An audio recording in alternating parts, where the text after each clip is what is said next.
Stand on Guard, Reassessing Threats to Canada's National Security. Written by Stephanie Carvin. Published by University of Toronto Press.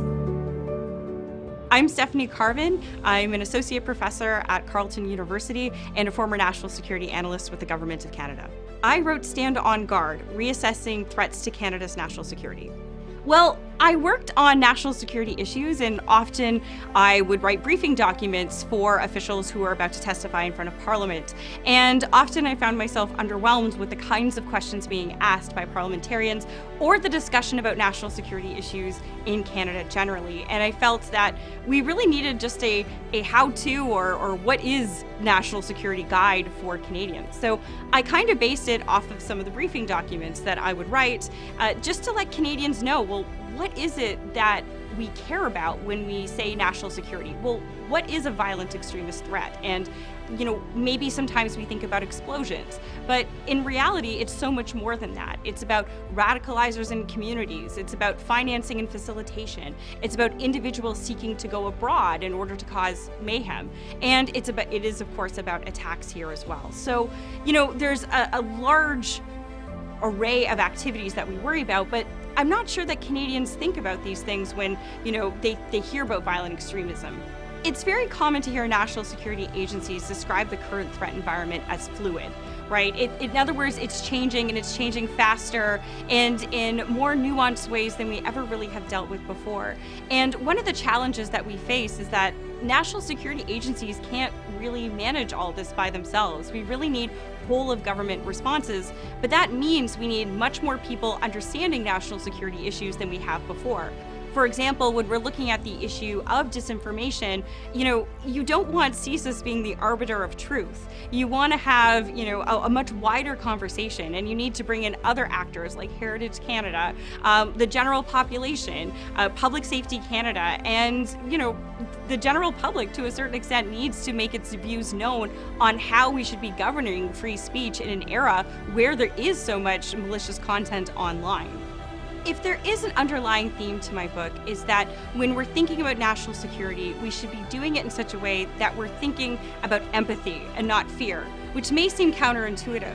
But the fact is, we need to have a better understanding of how communities are affected, how businesses are affected, how the general population is affected by these national security threats. And if we do it out of fear, it often leads to, the system becoming out of balance. We don't balance security and liberty appropriately. But if we do it, I think, with an understanding that we should be working with these individuals, trying to make them more secure, I think that would go a lot further. So it's about emphasizing trust.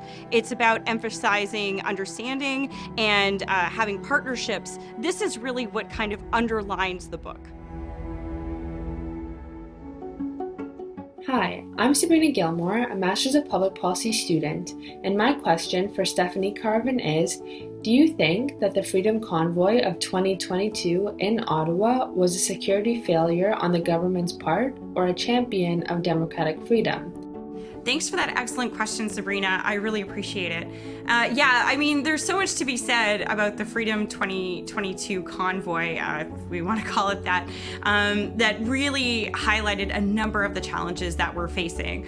I do think there's a number of failures that took place. I mean, in the first instance, this movement was broadcasting its intentions the whole time. It basically, it's called itself the Freedom Convoy, but it also was referring to itself as Operation Bear Hug, right? The intention to actually hug the city. So in this sense, I think there's a number of questions that need to be asked, but at the same time, we also have to understand this movement as a populist one, right? And populism being this idea that there is a true people and a corrupt elite that is kind of keeping all the power and benefits to themselves, and that, a leader has to come along and oust all of the elites, right? That's populism at its core.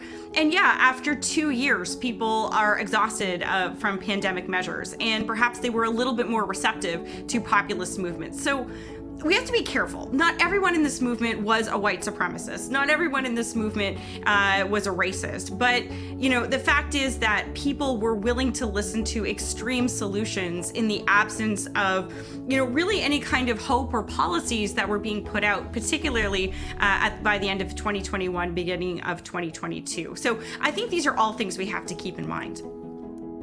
First and foremost, I'd like to thank the Donner Prize Committee for nominating my book. It is such an honor, and I really consider myself to be among the very best company. It's great to see everyone here, and congrats to all the other authors.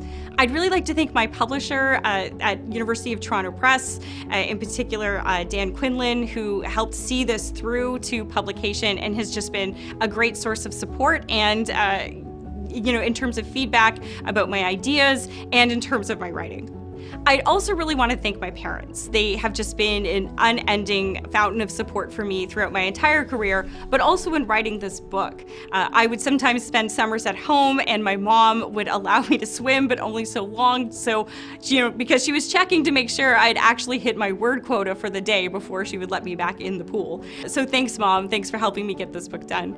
And I also want to thank, of course, Chris and Malika. I couldn't ask for a better brother and sister-in-law. I'd like to thank some of my friends, in particular Brett Kubitschek and Laura Payton, who I've been able to bounce ideas off of. Just thank you so much for your support.